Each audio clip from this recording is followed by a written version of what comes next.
Bonjour, je suis Emeline Génaud, coach par la créativité et co-organisatrice du festival avec Stella. Et je vous propose un atelier que j'ai intitulé Rituels créatifs en nature. Alors ces petits exercices, ces propositions qui sont à la fois toutes simples et parfois un petit peu plus élaborées, que vous pouvez faire quand vous partez en nature, en balade ou même dans votre jardin, par exemple au pied d'un bel arbre. Ils ont plusieurs objectifs. C'est déjà de pouvoir prendre du recul, de la distance, de se décoller des émotions, de se désidentifier de ces émotions, pouvoir éventuellement déposer les difficultés quand il y en a, et retrouver de l'espace et de la respiration. C'est pouvoir bien sûr se connecter à la nature et du coup à votre nature intérieure aussi. C'est trouver en vous un espace de paix et de douceur. C'est pouvoir vivre pleinement l'instant présent. C'est pouvoir aussi bien sûr célébrer du coup ses réussites, ce qui va bien, ce dont on est fier. Et puis c'est trouver de la guidance, c'est de trouver du sens par la sensorialité. Ce sont des petits exercices, des petites propositions que vous pouvez faire seul ou avec vos enfants. Vous verrez dans les vidéos, il y a certains petits ateliers que j'ai réalisés avec mes enfants, donc soit avec mon aîné par exemple qui a 8 ans ou ma fille qui a 5 ans. Bien sûr, on n'a pas besoin de chercher un résultat particulier, de chercher à faire beau, c'est vraiment le voyage et le processus qui compte. Je m'inspire beaucoup des méthodes du journal créatif créé par Anne-Marie Jobin qui intervient aussi dans le festival.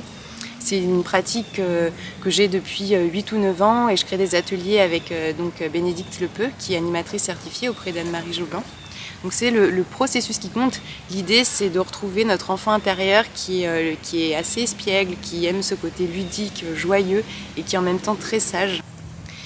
Et puis vous pouvez faire soit une proposition quand vous partez, donc une proposition différente à chaque fois, la pratiquer par exemple pendant une semaine, ou alors en faire plusieurs, sachant que je vais vous les proposer sous forme en fait on va tourner autour de la roue de médecine parce que donc moi j'ai suivi un enseignement chamanique des Indiens Kéros avec Elisabeth Maille de Pure Luxe, et puis j'ai aussi fait des roues de médecine avec Claire Josan-Mézel et je suis formée à l'animation de cercles de femmes.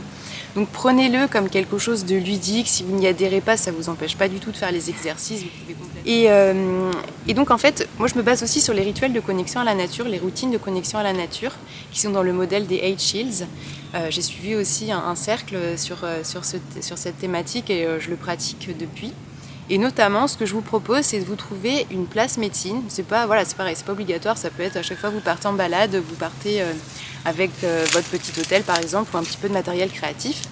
Mais vous pouvez aussi avoir un site spot, donc c'est-à-dire un lieu en nature. On appelle ça une place d'affût passif ou une place de contemplation, un petit coin de nature avec lequel vous créez une relation, vous nouez une relation par la régularité, par le fait que vous venez régulièrement, si possible tous les jours. Vous voyez les changements de saison, vous observez en fait à chaque fois complètement dans la contemplation. Et donc dans ce site spot, vous pouvez revenir faire ces rituels, ces pratiques de connexion nature et créativité. Et vous verrez donc dans les différentes propositions, je vais vous parler à chaque fois je vais vous suggérer des petites pratiques de routine de connexion à la nature qui vont être intégrées dans les propositions et que vous pouvez aussi faire par ailleurs sans l'aspect créativité, mais vous pouvez aussi mélanger les deux. Vous aurez besoin d'un carnet à dessin. Alors souvent on recommande le format A4, mais quand on va se balader, ça peut être plus facile d'avoir un plus petit format. Et puis après, ce que vous avez comme matériel créatif, type crayon de couleur, pastel sec, pastel gras, feutre, vous prenez un peu ce que vous avez. Vous pouvez prendre aussi deux magazines à découper pour faire des collages. Et puis ça peut être aussi de prendre un petit morceau de feuille un peu plus rigide ou un morceau de carton d'emballage. L'idéal c'est vraiment juste d'avoir le carnet et un minimum de crayons ou de feutres ou de pastels, et puis de commencer comme ça. Avant de commencer les propositions créatives proprement dites, je vais vous montrer comment vous faire une petite roue de médecine que vous pouvez emmener avec vous. Donc le principe c'est d'avoir les 4 éléments devant vous qui sont représentés chacun par un élément de la nature et qui représentent bien sûr les 4 directions, et ici les 4 archétypes de la roue de médecine selon les Indiens Kéros, mais le principe reste le même dans les roues de médecine amérindiennes. Les petits éléments vous pouvez les trouver en nature, vous pouvez aussi les avoir avec vous dans un petit sac qui peut devenir un petit sac médecine, et puis vous pouvez avoir un petit tissu décoré que vous aimez particulièrement qui va vous accompagner et sur lequel vous allez pouvoir poser vos petits éléments aussi de votre roue de médecine. Alors on entre dans cette roue de médecine ici par le sud qu'on place juste devant soi. C'est le monde du serpent, de la terre, de la matière, des fées, de l'ancrage, qu'on peut représenter par un caillou, par une pomme de pin, une brindille. Ensuite, on passe à l'ouest avec la jaguar, qui est représentée par l'élément eau, donc ici un coquillage, mais ça peut simplement être de l'eau, tout simplement. C'est le monde des émotions, du mental, des relations aux autres. Puis au nord, c'est le colibri, représenté par l'élément feu, donc ici une petite bougie qu'on pourrait allumer aussi si c'est pas dangereux. Le colibri, c'est l'intuition, l'âme, le moi supérieur, la spiritualité. Et ensuite, à l'est, c'est l'aigle, représenté par l'air, par l'élément air, donc ici des plumes. Et là, c'est l'univers de la conscience, de l'universalité.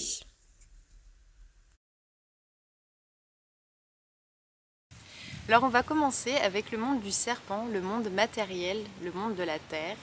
Je vous invite, quand vous allez par exemple dans votre site spot, à prendre soit le regard de l'aigle, donc à imaginer que vous êtes en hauteur, que vous regardez tout le paysage depuis très très haut dans le ciel, et donc vous y compris. Vous vous voyez au milieu de ce paysage, et qu'est-ce que vous voyez? Qu'est-ce que vous voyez de vous? Qu'est-ce que vous voyez du paysage? Qu'est-ce que vous voyez de vous dans le paysage? Ou alors, à l'inverse, de prendre le regard de la fourmi, et donc du coup de voir tout de très très près, comme si vous étiez un tout petit être au milieu de cette immense nature. Chaque brin d'herbe, chaque feuille devient immense, et donc vous devenez un géant pour la petite fourmi. Et du coup, quel regard vous avez sur vous-même quand vous êtes dans la peau de la fourmi? Alors on va commencer la méditation, et puis après je vous proposerai 2 petits exercices. Je vous invite à vous allonger dans l'herbe si vous le pouvez, sinon à vous asseoir confortablement, à déposer tout votre poids, à vous sentir porté par la terre, soutenu, accueilli. Déposez vos épaules, déposez vos jambes, vos pieds, votre bassin. Laissez tomber les yeux au fond de leurs orbites. Je vous invite à sentir que autour de vous, il y a comme une lumière qui s'étend, qui vous protège, une lumière bienveillante. Je vous invite à respirer amplement, à vous connecter à l'abondance de cet oxygène qui vous nourrit tous les jours, tout naturellement, et à sentir l'espace entre vos atomes, à vous sentir comme traversé de cette lumière, de ce souffle.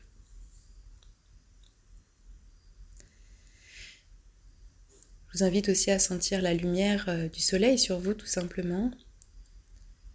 À prêter attention à vos sens, à ce que vous entendez, à ce que vous sentez, à ce que vous ressentez sur votre peau, sous vos mains peut-être.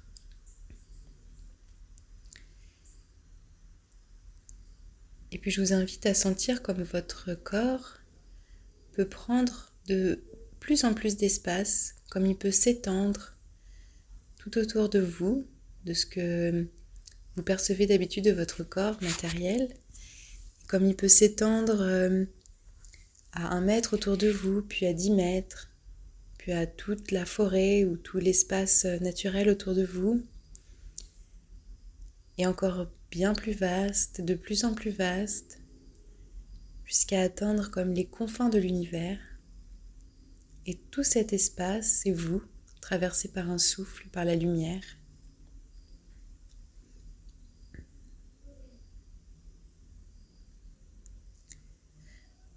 Je vous invite à vous promener comme si vous étiez peut-être une petite fourmi, ou en tout cas d'envoyer de l'attention dans votre corps, très tranquillement, en commençant par vos plantes de pied, et à observer, comme si vous vous promeniez dans votre corps, à observer, comme si vous promeniez dans un paysage. Est-ce que à cet endroit, il y a une montagne, une vallée, une prairie, des fleurs, un lac?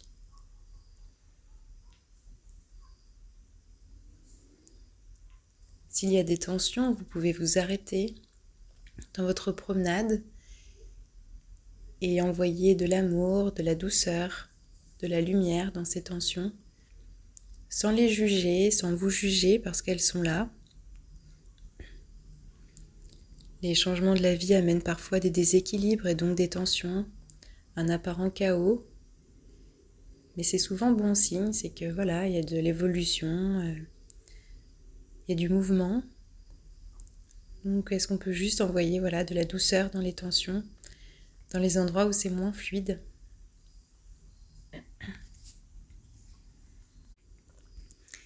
Et vous continuez d'avancer dans votre corps, donc vous remontez le long des jambes, vous arrivez dans votre bassin qui vous soutient d'habitude comme une coupe. Vous pouvez vous promener le long de votre colonne vertébrale, qui vous soutient également, qui soutient votre tête, dans votre ventre, dans votre cœur. Vous sentez le mouvement de vos poumons, de votre ventre à chaque respiration. Et vous portez attention sur vos épaules et vos bras jusqu'au bout de vos doigts.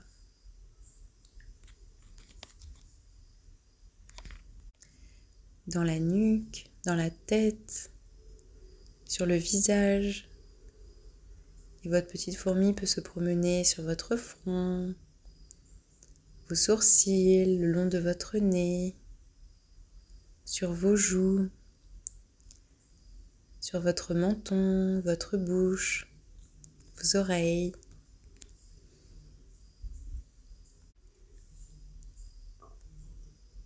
Et pendant ce temps, vous continuez de sentir la lumière qui s'intensifie. Peut-être que vous voyez des couleurs à certains endroits ou autour de vous. Et peut-être que vous avez senti un moment dans votre promenade, un endroit en particulier qui était particulièrement connecté à la paix, à la joie, à la douceur. Et à partir de cet endroit de votre corps, vous pouvez imaginer comme une colonne de lumière qui part de cet endroit de votre corps et qui va vers le centre de la Terre,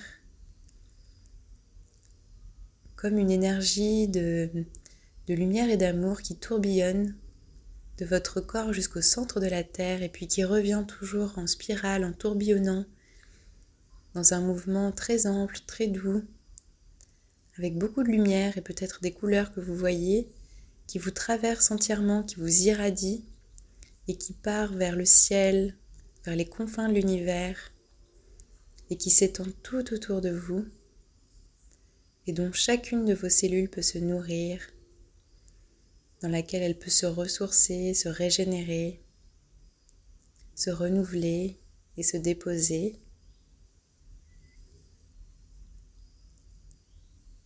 Et quand vous serez prêt,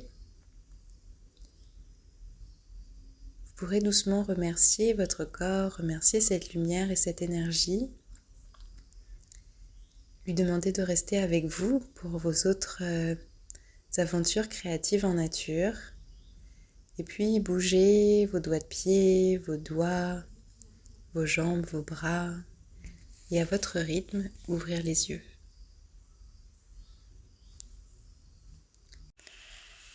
Alors le petit exercice que je vous propose là, c'est si vous avez rencontré dans la méditation un espace de paix en vous, ça va être de le représenter dans un mandala, tout simplement un cercle, dans lequel vous pouvez mettre de la couleur, des symboles, des lignes, vous pouvez mettre des souvenirs de sensations que vous avez ressenties dans votre voyage, dans votre corps.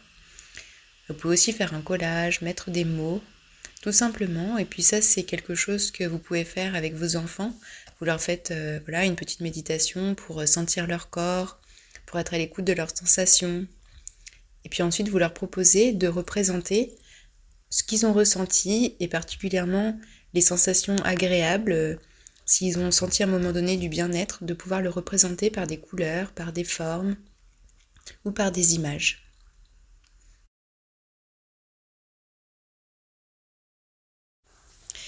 Alors le petit exercice que je vais vous proposer ensuite, en fait c'est 2 petits exercices dans l'idée de pouvoir se regarder justement sans jugement, de s'accepter intégralement, notamment physiquement mais pas seulement, de pouvoir s'accueillir depuis cet espace de paix, de tranquillité, de douceur, d'amour que vous avez pu contacter juste avant.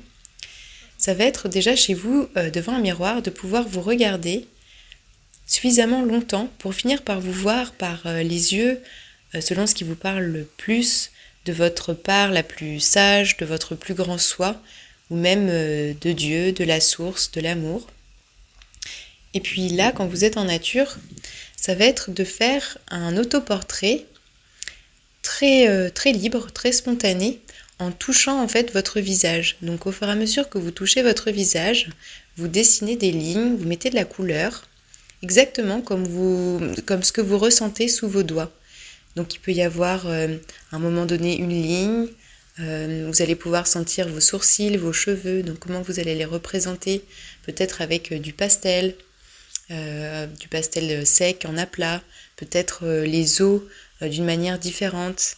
Et puis vous allez tracer vos yeux, vous allez tracer l'arête du nez, et vous dessinez vraiment ce que vous sentez sous vos doigts, la texture, les lignes, jusqu'à faire un autoportrait de vous qui sera peut-être ressemblant, peut-être pas du tout, mais ça n'a vraiment pas d'importance. Donc vous continuez avec vos doigts de sentir les contours, par exemple ici, les contours de la bouche, puis la texture aussi. Et votre crayon essaie de suivre ce que ressent votre doigt, exactement ce que ressent votre doigt, sans essayer de vous souvenir à quoi vous êtes censé ressembler. Donc là, sous la bouche, on sent des petits, enfin en tout cas chez moi, je sens des petites bosses que j'ai représentées, puis la forme du menton. Puis ensuite, on sent les os des pommettes. Et puis les os de la mâchoire, du contour, du visage. Autour de la bouche, il y a de la chair qui est un petit peu plus douce, un petit peu plus moelleuse. Donc on peut choisir une couleur différente. Et sur le front, c'est encore une autre sensation qu'on peut représenter par une autre couleur, par une autre texture. Bon là j'ai pris surtout du pastel, mais on pourrait aussi prendre des crayons de couleur, de la peinture, des feutres.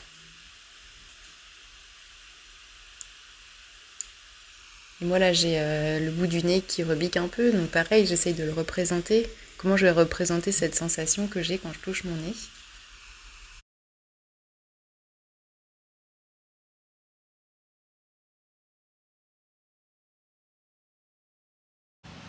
Alors avec la Jaguar, on est dans le monde des émotions. Je vais d'abord vous proposer un petit exercice que vous pouvez faire maintenant ou plus tard de la même manière. Imaginez que vous êtes un chevreuil et donc vous n'avez pas d'oreilles qui bougent, mais avec vos mains vous pouvez symboliser le chevreuil et écouter dans toutes les directions.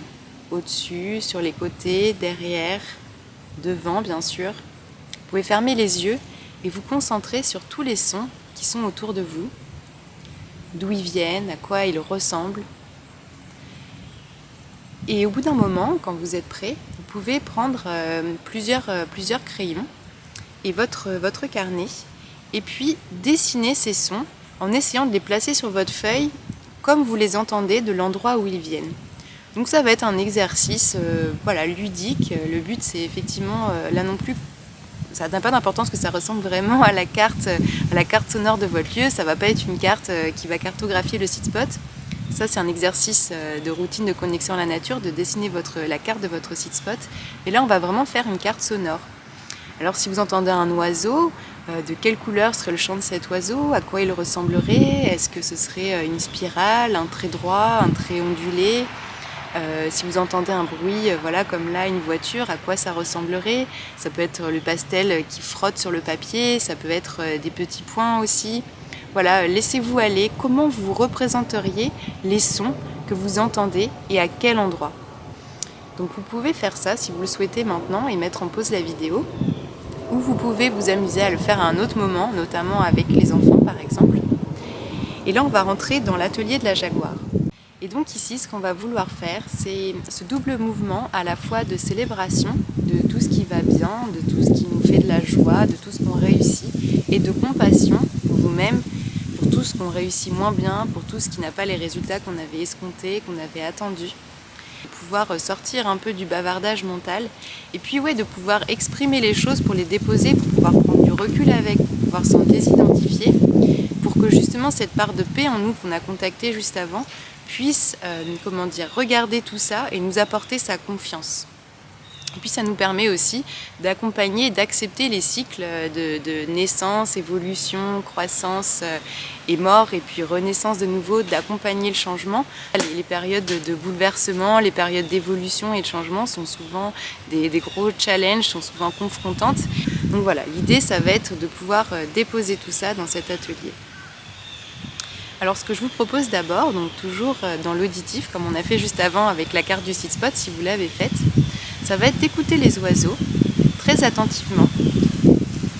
Et ensuite, s'il y a quelque chose, soit quelque chose de très positif, soit quelque chose de plus difficile, de le dire aux oiseaux. Mais vous pouvez tout leur raconter, vous pouvez même le crier, allez-y, mettez-y toute l'intensité, en plus ou en moins, enfin dans le confortable et dans le moins confortable. N'hésitez pas, vous pouvez parler aux oiseaux. Quand un oiseau envoie un cri d'alerte, il l'envoie à plein poumon. Et ben vous aussi, allez-y, déposez tout ça, videz votre sac.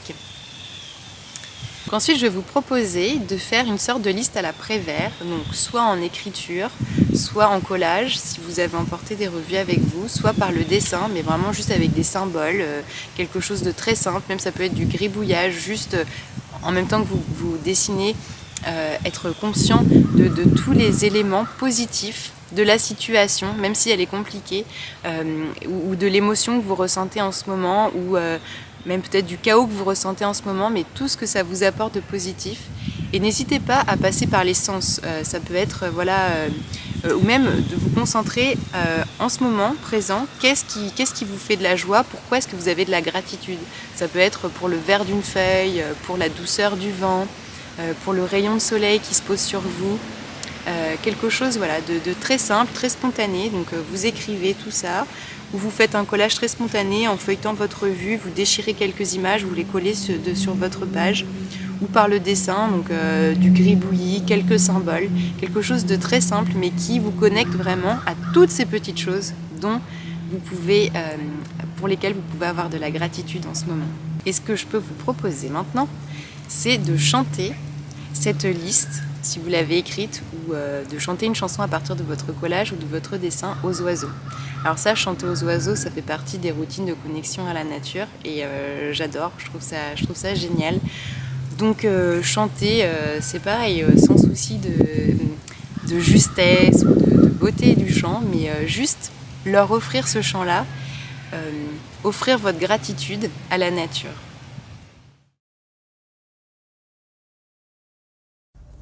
Alors on continue avec le monde du colibri, le monde des pensées, et avec l'arbre. Donc l'arbre, par exemple, pour les Celtes, c'était très important, c'était l'arbre de vie, les racines qui représentaient le monde souterrain, le tronc qui représentait les êtres vivants, et les branches, le monde spirituel, justement, le monde des pensées. Alors, quelque chose que je peux vous proposer quand vous êtes en nature, c'est de danser avec les arbres. Moi, je trouve que quand on voit les arbres bouger, on a vraiment envie de danser avec eux, de se fondre dans la peau d'un arbre. Et là, c'est ce que je vous propose aussi, c'est vraiment d'observer un arbre calmement dans la contemplation et d'imaginer que vous devenez cet arbre, que voilà, votre corps devient le tronc par exemple, vos pieds les racines, et puis par exemple vos bras deviennent les branches. Vous pouvez respirer par les poumons et sentir comme vos poumons sont comme un arbre de vie qui se remplit, qui respire, qui vous connecte à l'abondance de l'oxygène, à l'abondance de la vie. Et puis, aujourd'hui ou un autre jour, ce que vous pouvez essayer de faire, c'est de dialoguer avec un arbre. Donc pour ça, vous pouvez d'abord lui demander, tout simplement, dans votre tête ou en touchant son tronc. Et puis, vous prenez un crayon, vous pouvez écrire de votre main non dominante, c'est-à-dire de la gauche si vous êtes droitier, de la droite si vous êtes gaucher, et puis lui poser des questions. Alors, vous pouvez écrire les questions, tout simplement une question qui vous passe par la tête sur un sujet qui vous préoccupe en ce moment. Et puis vous laissez courir votre stylo pour donner la réponse. Écrivez absolument tout ce qui vous passe par la tête, ça n'a aucune importance. Puis après, vous rebondissez par rapport à ce que vous avez écrit. Vous pouvez poser une autre question. Bref, vous dialoguez avec l'arbre comme si c'était un ami. Un ami très sage qui avait des réponses à vous apporter. Parce qu'avec le colibri, on commence à sentir que le mental est un récepteur qui capte des idées, il capte des concepts, mais il est très limité et qu'en fait, si on rentre dans cette roue de médecine, ou en tout cas si on rentre dans cette démarche de créativité, d'ouverture à plus grand que soi, on atteint une plus grande sagesse Et donc on se laisse traverser par les réponses qui peuvent nous venir, même si elles sont très surprenantes, parfois dérangeantes. On laisse venir et puis éventuellement après, effectivement, on peut relire tranquillement, regarder ce que ça nous évoque, souligner des mots, des phrases, écrire une phrase de conclusion. Et puis ensuite, on va rentrer dans le monde de l'aigle, qui est encore plus vaste, qui a une vue encore plus perçante et plus large sur les choses. Alors avec l'aigle maintenant, on est dans la conscience, on est dans quelque chose de très vaste, de très sage, qui est au-delà du temps, de l'espace, de la linéarité. On est dans l'émerveillement aussi pour la vie, pour toutes les formes que prend la vie, des plus humbles aux plus extraordinaires. Et on pourrait faire quelque chose de grandiose avec l'aigle, mais en fait là, on va s'amuser à justement porter attention aux toutes petites choses, très simples, très humbles, qu'on regarde à peine d'habitude, comme les cailloux, les feuilles mortes. Alors, pour commencer, je vais vous proposer, donc ici ça s'appelle, dans les rituels de connexion à la nature, ça s'appelle le regard de la chouette. Là on est avec l'aigle, donc c'est un peu la même idée. C'est l'aigle qui a une vue très vaste, puisqu'il vole très haut dans le ciel. Donc il a une vue très étendue, et en même temps il est capable d'avoir un regard très perçant, très précis, sur des petites choses, sur la proie sur laquelle il va fondre. Et donc, quand vous sortez en nature, ou même ici, même si là vous êtes dans votre salon ou dans votre atelier, vous pouvez vous amuser à ouvrir votre regard au maximum. Donc, regardez devant vous, et puis sur les côtés, à droite et à gauche, vers le haut et vers le bas, essayez d'élargir votre champ de vision au maximum, tout en voyant toujours ce qu'il y a devant vous. Donc c'est un entraînement, donc vous augmentez petit à petit votre champ de vision, même derrière vous quasiment, au-dessus de vous, en dessous de vous. Élargir au maximum votre conscience de tout ce qu'il y a autour de vous par le regard extérieur et puis aussi par les sensations, par l'intuition, par les perceptions.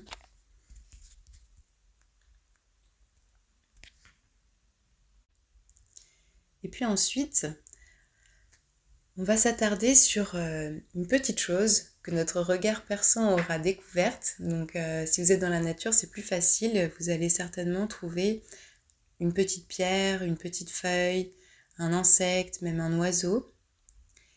Et puis on va s'amuser à le dessiner exactement comme on voit. C'est-à-dire qu'on va juste dessiner les lignes qu'on perçoit, la forme, les aspérités, les lignes globales. On n'a pas tellement besoin que ce soit ressemblant en termes de volume, en termes d'exactitude des proportions, etc. Ni de couleur, évidemment. L'idée, c'est vraiment de se connecter à cette sensation d'émerveillement et de gratitude pour la nature, pour la vie. Et puis de jouer aussi, en fait, avec ce jeu de miroir, avec cette dialectique du microcosme et du macrocosme, de l'humble et de l'extraordinaire, du monde intérieur et du monde extérieur, des éléments de la nature qui répondent aux éléments de notre corps, un peu comme on avait fait avec le serpent. Et en fait, pour ça, donc une fois qu'on a commencé à dessiner notre élément naturel, on peut se laisser aller, se laisser guider à continuer notre dessin en y mettant en fait nos sensations, nos perceptions, en ajoutant des motifs, des couleurs qui expriment notre nature intérieure, qui expriment des petits mondes. On peut s'amuser à dessiner des petits mondes dans les formes, dans la forme globale qu'on avait dessinée au départ, partir dans quelque chose de totalement délirant, merveilleux, imaginaire. Dans l'idée aussi de mettre quelque chose de très ludique, de très joyeux, de très espiègle, dans cette idée de la conscience, de la sagesse, de la spiritualité qui peut nous faire parfois nous prendre très au sérieux, vouloir être très intelligent, très sage, etc. Mais on peut aussi rester très, très ludique, très joyeux, très léger, avec cette grâce de l'enfant qui a cette sagesse, cette connexion avec la nature et avec plus grand que soi, et qui en même temps est dans le rire, dans l'amusement, dans l'émerveillement au quotidien. Et puis justement, ça c'est quelque chose qui plaît beaucoup aux enfants, parce que bon, ils ont l'impression de dessiner, voilà, de faire comme les grands, de dessiner des choses qu'ils voient, et en même temps ils peuvent vraiment s'amuser à partir dans des mondes imaginaires, et ça leur est pas très difficile. Et puis en plus, ils nous voient en tant qu'adultes nous amuser à prendre des libertés avec, voilà, avec le réalisme, etc. Et donc c'est très décomplexant pour tout le monde, et c'est un bon moment de connexion. Et puis ensuite, en observant votre dessin, vous pouvez être inspiré à écrire quelques mots sous forme d'une poésie, par exemple, d'un petit haïku. Le haïku, c'est un petit poème japonais en 3 vers courts qui se base souvent sur les sensations, sur l'observation de la nature. Et puis, vous pouvez juste voilà, vous amuser à mettre quelques mots épars. Peut-être, vous pouvez faire une petite liste de 4 ou 5 mots que vous évoque votre dessin, et ensuite essayer d'en faire un petit texte, un petit poème. Faire ça aussi, pourquoi pas, avec les enfants, leur dire voilà, quel mot tu mettrais, puis vous amuser avec les sonorités, à partir encore une fois dans quelque chose, pourquoi pas, d'un peu délirant, d'un peu loufoque, sans être dans la caricature, mais vraiment dans le jeu. Là, c'était avec ma fille de 5 ans. Et puis, dans la même idée, vous pouvez aussi faire ça avec le paysage, c'est-à-dire vous prenez un petit carré de papier, vous le mettez devant vous, et puis vous essayez de dessiner le paysage manquant, c'est-à-dire le morceau de paysage qui est caché par votre papier, en commençant par les lignes réelles, et puis après en partant complètement dans votre imagination, dans les couleurs qui vous font plaisir. Ou à l'inverse, vous pouvez prendre un petit morceau par exemple de carton d'emballage, découper un rectangle ou un carré, le mettre devant vous, et puis sur votre feuille, dessiner exactement ce que vous voyez dans le rectangle, mais vraiment juste les formes de base, et après de la même manière partir dans les couleurs, les formes, les symboles, les petits mondes imaginaires qui vous font plaisir. L'idée, c'est vraiment de s'amuser et puis de se décomplexer sur le côté, par exemple, le carnet de voyage ou carnet de nature. Observer ce qu'il y a autour de nous avec beaucoup de précision, beaucoup d'intérêt, beaucoup d'amour, et puis de s'amuser en fait, avec beaucoup d'espiègleries respectueuses, mais en même temps d'espiègleries vraiment joyeuses. Voilà, j'espère que ces petits rituels créatifs en nature vous auront plu. Alors bon, là ils étaient un peu denses peut-être, donc n'hésitez pas à prendre des notes et puis à en essayer un ou deux à chaque fois que vous sortez, et comme je vous disais, d'en essayer un pendant une semaine aussi, pourquoi pas. Vous pouvez pratiquer aussi les routines de connexion à la nature par elles-mêmes, comme le regard de la chouette, les oreilles du chevreuil, tout simplement aller dans votre site spot, en faire la carte. Il y a aussi des choses toutes simples que vous pouvez faire, comme dessiner les nuages, c'est très amusant avec des enfants. Et puis vous pouvez aussi pratiquer l'errance. Donc l'errance, l'idée c'est de partir en fait sans téléphone si vous pouvez, ou en tout cas le mettre en mode avion, sans montre, sans carte, dans une forêt par exemple, et puis de partir un peu à l'aventure en vous laissant guider par votre intuition. Et puis du coup, vous pouvez vous arrêter au milieu de votre voyage, par exemple, pour dessiner, pour pratiquer voilà, une des petites activités qu'on a vues aujourd'hui, pour écrire, pour faire un collage, ou alors vous partez en errance, et puis quand vous revenez seulement, vous faites un mandala, par exemple, avec un collage de tout ce que vous avez ressenti, vu, de ce qui vous est venu à l'esprit. Ça peut être en collage, en dessin, vous pouvez écrire en écriture intuitive. Parce qu'il y a un autre élément important des routines de connexion à la nature, selon les H-Shields, c'est de pouvoir raconter son expérience en fait. Et donc dans un cercle des H-Shields, il y a toute une partie qui est sur justement le cercle où on partage son expérience et où on est mentoré par quelqu'un qui est plus avancé sur le chemin. Donc voilà, de pouvoir restituer son expérience par les sens, par les sensations. Et puis bien entendu, je pense que vous l'avez expérimenté, quand on part par exemple se balader en forêt, on a plein d'idées qui viennent, on a les pensées qui fourmillent, et on a aussi beaucoup de pensées qui semblent venir de plus vastes que nous, souvent des idées qu'on n'aurait pas eues en temps normal. Et donc pour ça, moi je trouve que c'est pas mal d'avoir un petit carnet sur soi, parce que ce genre d'idées, et j'avais entendu ça un jour et j'ai trouvé ça très juste, que les idées qui nous viennent de nos guides ou de notre intuition, parfois elles s'envolent en fait, elles sont tellement pas du tout, elles viennent tellement pas de notre mental que parfois elles restent et parfois elles s'envolent, donc c'est pas mal de pouvoir les noter tout de suite. Voilà, et ben c'est tout pour cette vidéo. Le bonus que je vous propose, c'est un atelier qui s'appelle Qui suis-je et si j'osais chanter mes couleurs. Donc c'est un atelier qui peut se faire à l'intérieur ou à l'extérieur, qui part un petit peu aussi du chant des oiseaux, de chanter aux oiseaux comme on a fait tout à l'heure, qui dure à peu près 1h30. Un atelier créatif et rituel et routine de connexion à la nature, que je vous inviterai à découvrir en live pendant l'hiver. On verra la date ensemble. Voilà, à bientôt!